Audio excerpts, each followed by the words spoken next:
All right, welcome back. I think we are there. This is, I've decided to put a Post-it note on the back very carefully. I'm labeling this as Sierra number 004, just so I can keep track of it.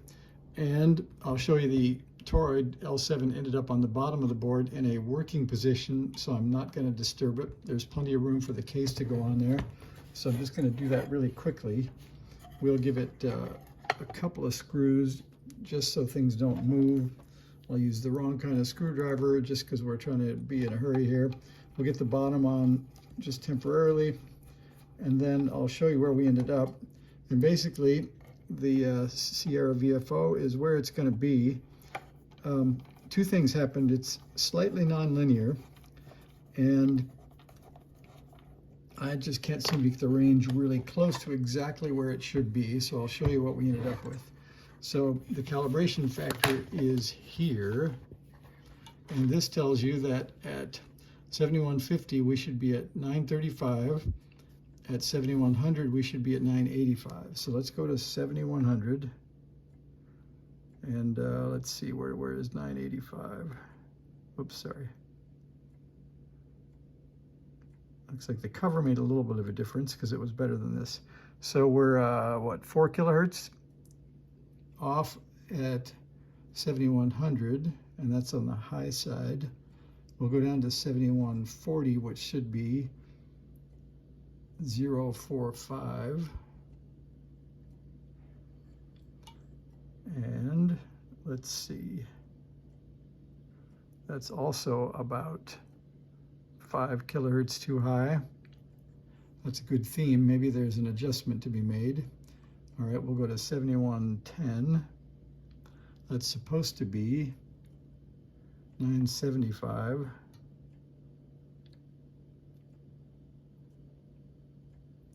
Also, well, that's about 8 kilohertz too on the high side. There may be an adjustment we can make here. All right, we're going to take 7140. That should be 945. And that's off by about 2 kilohertz, maybe 3. And they're all going the same direction. So I might be just tempted to move the dial just back just a hair and see how close we get.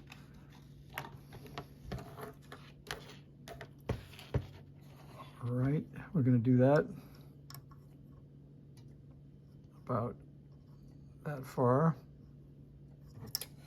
And then we'll check at 100 again. So 100 should be 985. Okay, that's off by about 2 now. So maybe we'll just set that right on the money.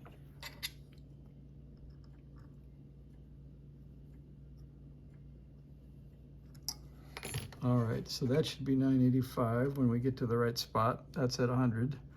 Let's go up to 7140. That should be 945. And it's off by 2 or 3 kilohertz. And we'll go to 7140 where we both want to spend a bunch of time. And there's 7140. That should be 045.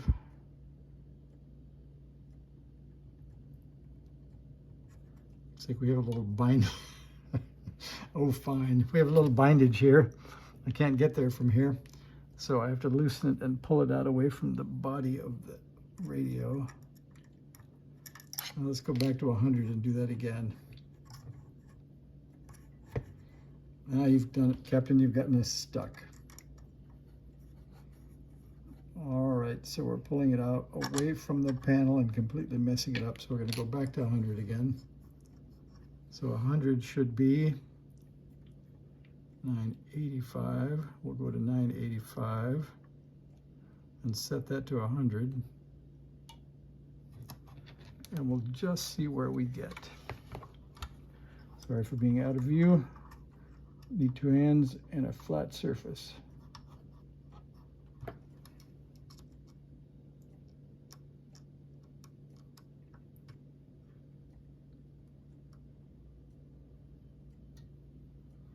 Carefully tweaked. All right, there's 100. I think we're far enough away. So 140, pardon me, Yeah, 140, 945. That's about 2 or 3 kilohertz off. We'll go to 7040 to see how close that is. That should be 045. That's right on the money at 7040. So that'll make me happy. I can get to 7040. Let's see what the end of the band looks like. That's supposed to be 7085. That is officially off by about 5 kilohertz. I think that's the way it's going to be. It's correct at 40. It's correct at 100. Let's see, 987. Okay, it's at kilohertz or two too low at 7100, and at 7140, 945. It's almost right on. So that's as close as this is going to get. And I know that at least the QRP calling frequency is correct, and so is 7100. So we're going with that. We'll check the band edge to see that I don't screw that up. So 0 should be 085.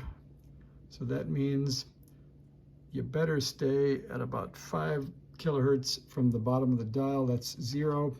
And I think we're in lovely shape. That's what I'm going to do. So thanks for watching, what, five episodes of Playing with the VFO on Sierra number 4.